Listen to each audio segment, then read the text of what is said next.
apakah Pak Paujang layak untuk dinobatkan sebagai pejuang Pancasila atau pahlawan Pancasila? Menurut saya setuju. Seorang Paujang menjadi pahlawan Pancasila, saya akan mendukung.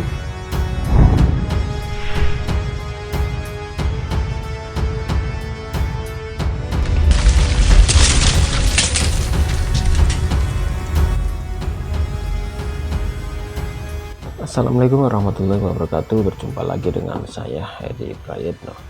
Saudara-saudaraku, kita pasti mengenal si Rudy Kamri, si kanal yang mempunyai kanal anak bangsa yang sering sekali berpendapat miring terhadap umat muslim, terhadap ulama, dan terhadap beberapa tokoh-tokoh Islam yang dia benci, yang dia klaim bahwa Islam ini menebar teror, menebar kebencian dan sebagainya.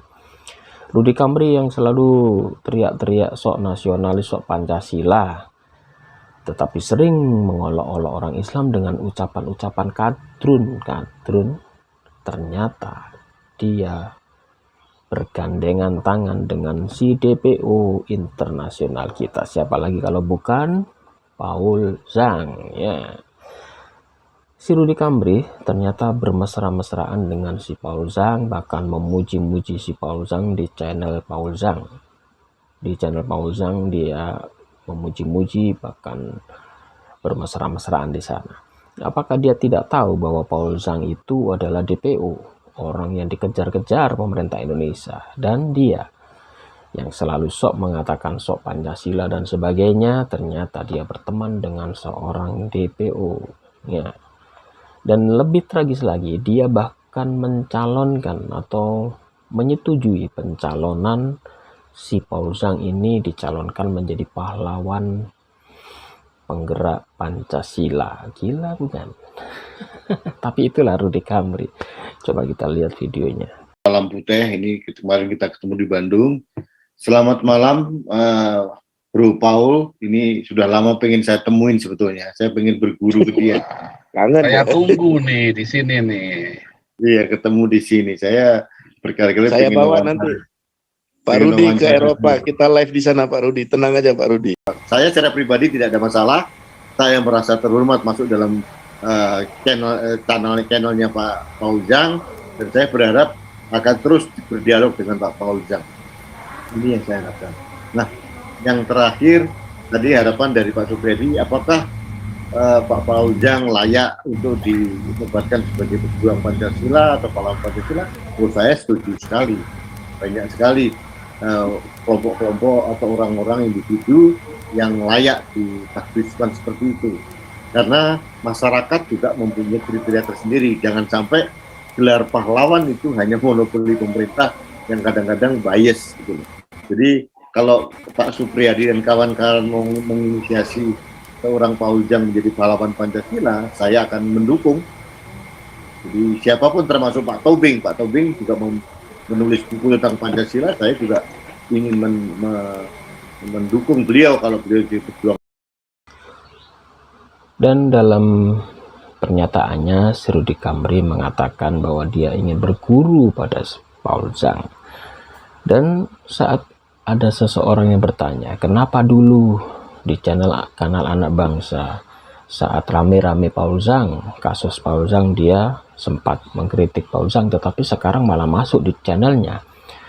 Dengan santai dia mengatakan bahwa alasannya dia tidak punya masalah dengan Paul Zhang, tetapi hanya karena pendapatnya yang dikhawatirkan mengganggu hubungan dan ada penyerangan ya terhadap orang-orang tidak suka dengan orang-orang Kristen ya, karena Paul Zhang menghina Islam.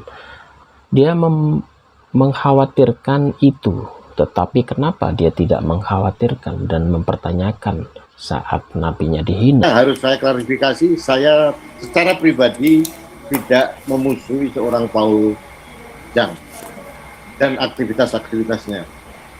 Tapi yang jelas, siapapun dia yang berpotensi membuat kegaduhan dan membuat kelompok Kristen non-Muslim di sini berbahaya, saya akan kritisi. Nah, waktu itu saya mempunyai persepsi apa yang dilakukan oleh saudara saya Paul Zhang ini bukan hanya menimbulkan kegaduhan, tapi juga membahayakan sahabat-sahabat saya yang non-muslim di kita gitu.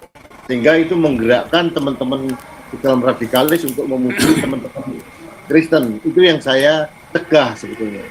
Nah, ini artinya saya sampaikan bahwa siapapun, bukan hanya Mas Paul, kalau itu menimbulkan ancaman serius kepada teman-teman saya yang non-muslim, terutama Kristen dan Katolik yang ada di sini, saya juga akan mengkritisi.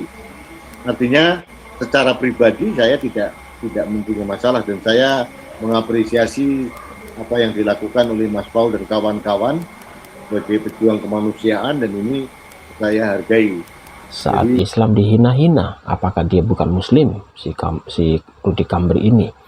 Kenapa dia tidak tersinggung dengan kasus Paul Zhang di saat itu dia menghina Nabi Muhammad sedemikian rupa, bahkan dia menghina Islam? Dan Rudy Kambri hanya mengkhawatirkan ada serangan umat muslim terhadap orang-orang Kristen yang di Indonesia terhadap sikap Paul Zhang. Jadi kelihatan sekali si Rudy Kambri tidak membela agamanya. Dia tidak peduli nabinya dihina, dia tidak peduli Islam dihina. Bahkan dia bermesra-mesraan dengan Paul Zhang. Bahkan ada seorang yang mengusulkan Paul Zhang akan mendapatkan penghargaan menjadi pahlawan Pancasila karena gerakannya sering menolong orang miskin, sering membagi-bagikan nasi bungkus, karena sering di channelnya sekarang dia suka membahas-bahas masalah Pancasila, seakan-akan dia lebih Pancasilais dengan orang-orang muslim. Dan kelompok-kelompok Paul Zhang ini mengklaim dirinya lebih Pancasilais, padahal dia orang buronan kabur ke luar negeri. Tidak lupa Shalom, Papua Barat Irian Jaya, doa kami, donasi kami, air mata kami selalu bersama dengan Anda semuanya. Semoga Papua segera mendapat kemerdekaan sejati. Seorang buronan didukung oleh si Rudy Kambri. Kelihatan sekali sekarang siapa si Rudy Kambri ini. Dia tidak peduli dengan bangsanya. Orang yang menghina agama Islam dia biarkan. Bahkan di channel Paunzal dia malah memberikan pendapatnya soal muslim atau anak-anak sekolah yang memakai jilbab. Dia gelisah soal itu. Dia fobia dengan orang-orang Islam yang memakai atribut muslim. Kenapa sih Rudy Kambri ini selalu fobia dengan Islam? Ini memang kita sedang roadshow ke beberapa daerah. Kemarin ke Jawa Timur, ke Jawa Tengah, kemudian ke rencana ke Bali, Manado, dan sebagainya untuk menginisiasi pemakaian kebaya. Karena apa? Karena kenapa menurut saya aktif di situ? Karena menurut saya kebaya itu adalah produk budaya, dan ini merupakan salah satu cara kita menangkal Arabisme yang sedang berkembang di negeri ini. Jangan sampai kita kehilangan budaya berbusana kita sendiri, sehingga ini yang agak memprihatinkan kami. Fenomena yang terjadi akhir-akhir ini memang agak, menurut saya, agak di luar harapan saya. Artinya begini, tahun 80-90 dari 10 perempuan mungkin hanya satu yang berjilbab gitu. Sekarang dari 10 perempuan hanya satu yang tidak berjilbab. Jadi gerakan jilbabisasi ini sangat luar biasa banyak. Ini sebetulnya bukan sekedar gerakan agama atau apa, tapi juga gerakan industri kebaya industri hijab yang mereka sedang galakkan melalui sponsor kepada ustadz dan ustadzah ini. Dia malah menggerakkan, menggelorakan pakaian tradisional, pakai kemben. Pakaian adat Jawa yang sudah lama ditinggalkan. Dan dia mengkritik kenapa orang-orang perempuan sekarang banyak yang pakai jilbab daripada pakai kemben atau kebaya. Coba saya tanya sekarang, mungkin istri si Rudy Kambri setiap hari-hari apa dia pakai kebaya atau kemben? Jangan hanya omong kosong, saudara. Jadi si Rudy Kambri ini sekarang lagi mengkampanyekan penggunaan pakaian kebaya daripada penggunaan jilbab bagi orang-orang muslim. Bahkan dia sekarang lagi getol-getolnya mengkampanyekan sekolah-sekolah negeri kembali kepada pakaian seragam yang dahulu, tidak pakai jilbab, dan pakaian kalau SMP yang perempuan, SMA juga di atas lutut, pakai celana pendek bagi yang SMP, bukan celana panjang lagi, bukan rok panjang. Si Rudy Kamri mempermasalahkan hal itu. Ada apa dengan dia? Demikian saudara-saudaraku, ayo kita berpikir jernih. Wabillahi taufiq wal hidayah. Wassalamualaikum warahmatullahi wabarakatuh.